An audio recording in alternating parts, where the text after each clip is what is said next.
Welcome. This is Radio Pras.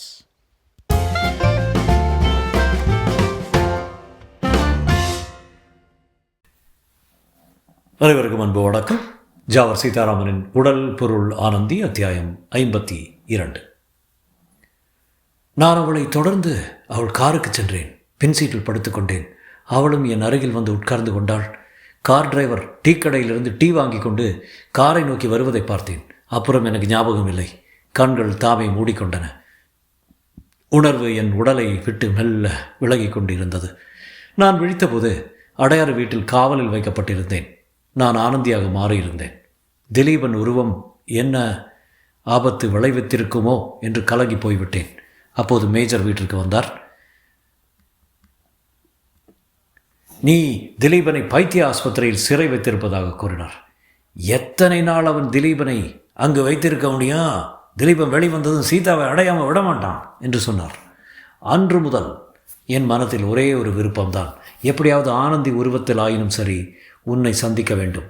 உன்னிடம் என் டைரியையும் என் கடிதத்தையும் கொடுக்க வேண்டும் என்பதுதான். அதோடு மட்டுமல்ல, என் உடல் மடிந்தாலும் சரி மல்லிகை அம்மாளை இந்த உலகத்தை விட்டு அப்புறப்படுத்த வேண்டும் என்று தீர்மானத்திற்கு வந்தேன்.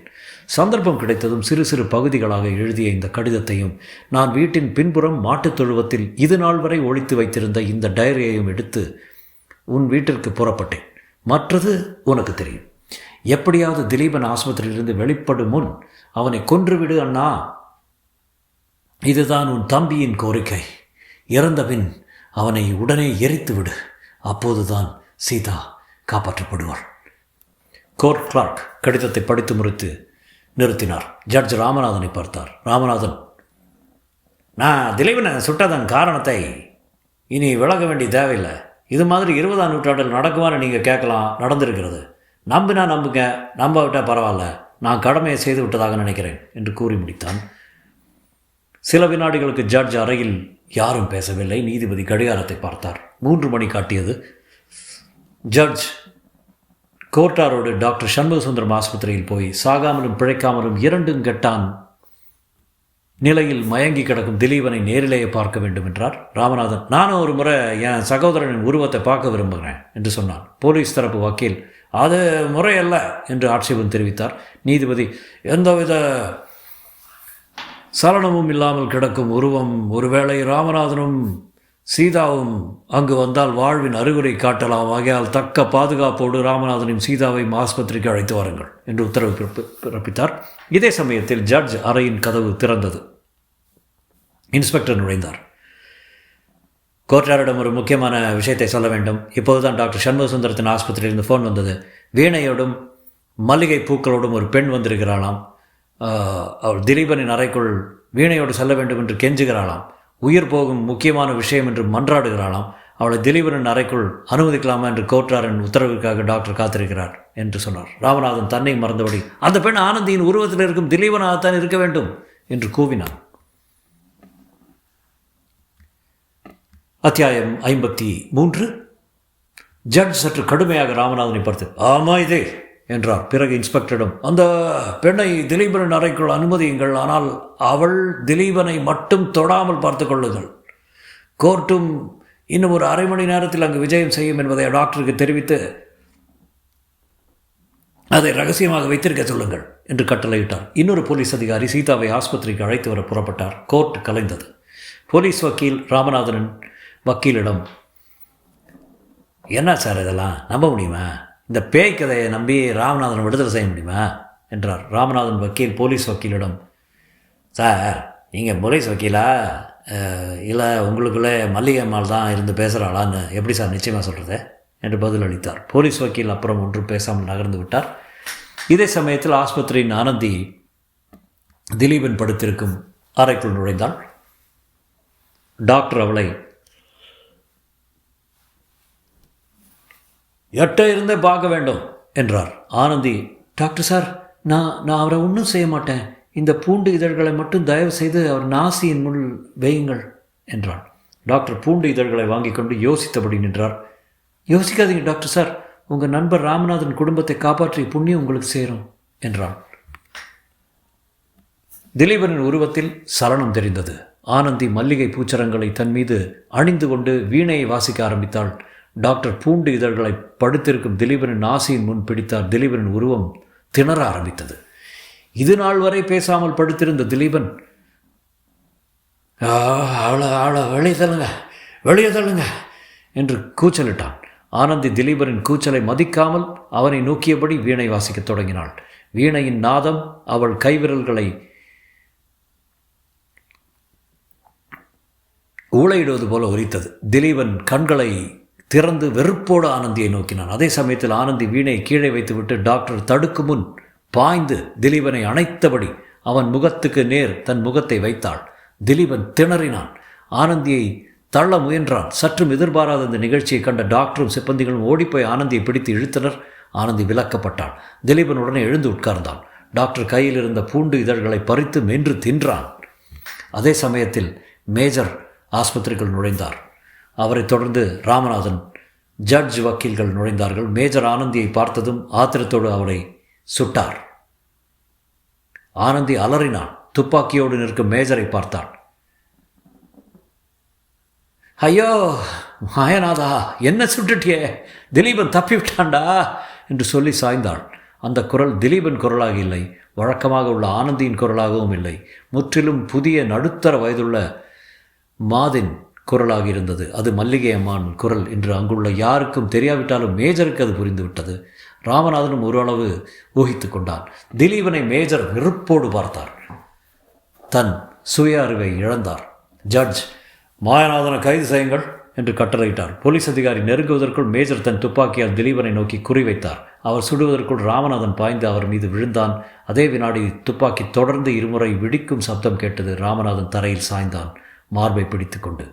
இன்ஸ்பெக்டர் மேஜர் கையில் இருந்த துப்பாக்கியை தட்டிவிட்டார். மேஜர் கைது செய்யப்பட்டார். திலீபன் ஓடிப்போய் ராமநாதனை எடுத்து தன் மடியில் வைத்துக்கொண்டு, அண்ணா அண்ணா, எனக்காகவும் உயிரை கொடுத்துட்டே என்று அழுதான். சீதா, அத்தா அத்தா என்று கதறியபடி ராமநாதனை நெருங்கினாள். ராமநாதன் கண்கள் இருண்டன. அவன் பேச முயன்றான். வார்த்தைகள் தடுமாறி வெளிவந்தன. திலீபா, நீ சீதாவை மணந்து சந்தோஷமாயிரு. மாமா குடும்பத்து பெண்களை சுற்றி சுற்றி வந்த சாபம் என் உயிரோடு முடியட்டும். சீதாவை அது பாதிக்காமல் இருக்கட்டும். நீதிபதி அவர்களே, உங்கள் வேலையை எளிதாகிட்டேன். திலீபனை டைரியை நம்பி என்னை விடுதலை செய்வதா அல்லது சுற்றுறதுக்காக என்னை தூக்கிலிடுவதா என்று குழப்பம்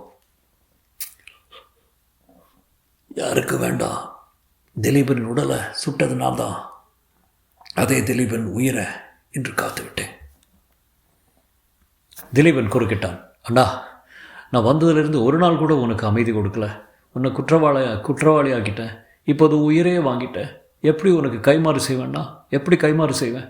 ராமநாதன் சிரித்தபடி திலீபன் கைகளை பிடித்து, திலீபா, நீ பிறந்தது முதல் வறுமை, துக்கம் எல்லாம் அனுபவித்து விட்டாய். இனிமேலாவது நீ இன்பமாக இருக்கணும். நான் மாமாவின் வீட்டில் சுகமாக வாழ்ந்தவன். எனக்கு எந்த குறையும் இல்லை. நீ தவறு செய்யாமல் வாழ்ந்தா அதுதான் நீ எனக்கு செய்ய கைமாறு. சீதாவின் கண்களில் நீர் காரணமாகிவிட்டாய். அப்போது தான் நீ எனக்கு துரோகம் செய்வதவன் ஆவாய் என்றான்.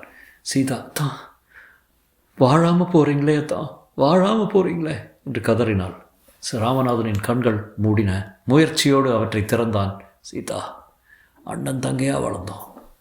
குழந்தை பருவத்தின் பிறகு உன்னை மணக்க விரும்பிய காதலனாக இருந்த சில நாள் மறுபடியும் உன் அண்ணனாக மாறி உன் கஷ்டங்களில் பங்கெடுத்து கொண்டேன் என்று சொல்லிவிட்டு பேச முடியாமல் திணறினான். இப்போ நாங்கள் தொழ வேண்டிய தெய்வமாயிட்டீங்க அத்தான் என்று சீதா கதறினாள். இல்லை சீதா, என்ன தெய்வம் மதிக்காத. நான் வெறும் மனிதன்தான். பிறருக்காக சாகும்.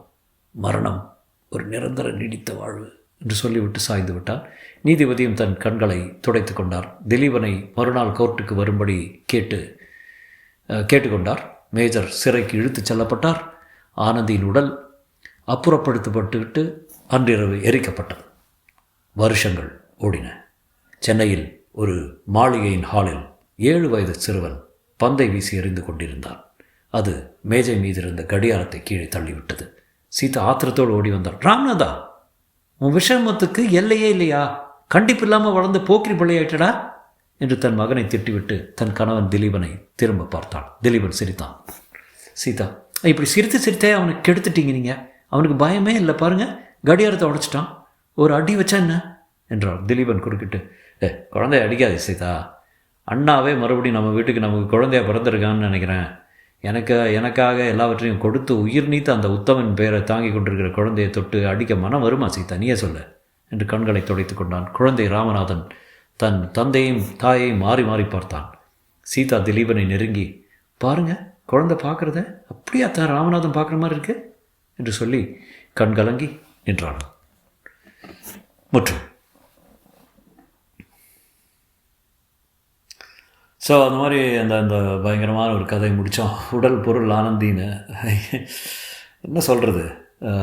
First of all I think எழுத்து பல விதத்தில் சொல்கிறேன். என்னோட காமெண்ட்ஸ், அது உங்கள் காமெண்ட்ஸ் எப்படின்னு எனக்கு தெரியல. என்னோடய காமெண்ட்ஸ் இதுதான். ஒரு புது ஜான்ரில் எழுதியிருக்காரு for sure. Genre is actually different. இல்லை ஒரு மாதிரி சின்ன ஒரு ஸ்டோரி மாதிரி ஸ்டார்ட் பண்ணி எங்கேருந்தெல்லாமோ போய் ஒரு மாதிரி பேய் கதை மாதிரி ஆகி then it became hypnotism and அந்த மாதிரிலாம் ஆகி தென் என்னெல்லாமோ மிக்ஸ் பண்ணி ஒரு மாதிரி ஐ திங்க் விறுவிறுப்பாக இருந்தது. சில இடங்கள்லாம் நல்லா தான் இருந்தது. லாஸ்ட்டு ஒரு I think the last few chapters Tamil cinema பார்த்த மாதிரி இருந்தது. ஒரு 60s சினிமா பார்த்த மாதிரி இருந்தது.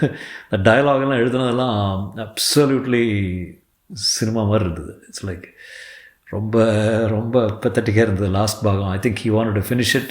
ஸோ இது எப்போ எழுதுனதுன்னு கூட எனக்கு தெரியாது. I think it's a dated novel போல். You got to give it up. I think there are some நல்ல விறுவிறுப்பான இடங்கள் நல்லா இருந்தது. சில இடங்கள்லாம் கொஞ்சம் இன்ட்ரெஸ்டிங்காக போச்சு. பட்டு என்ன சொல்கிறது, கதையோட ஏன்னா ஷாக்கிங்காகலாம் ஒன்றும் இல்லை. ரொம்ப இந்த கூடு விட்டு கூடு பாயிறது அந்த மாதிரி கதையெல்லாம் எழுதியிருக்காரு. So I don't know how much. And some பாகங்கள்லாம் ரொம்ப அழகாக எழுதியிருந்தார் ஆக்சுவலி. கொஞ்சம் ரிசர்ச் பண்ண மாதிரி தோணுது எனக்கு. So he's got something in there which is குட்னு எனக்கு பட்டுச்சு. ஆனால் கொஞ்சம் க்ளீனப் பண்ணியிருக்கலான்னு எனக்கு தோணுச்சு. அது கொஞ்சம் நீட்டிட்டான்.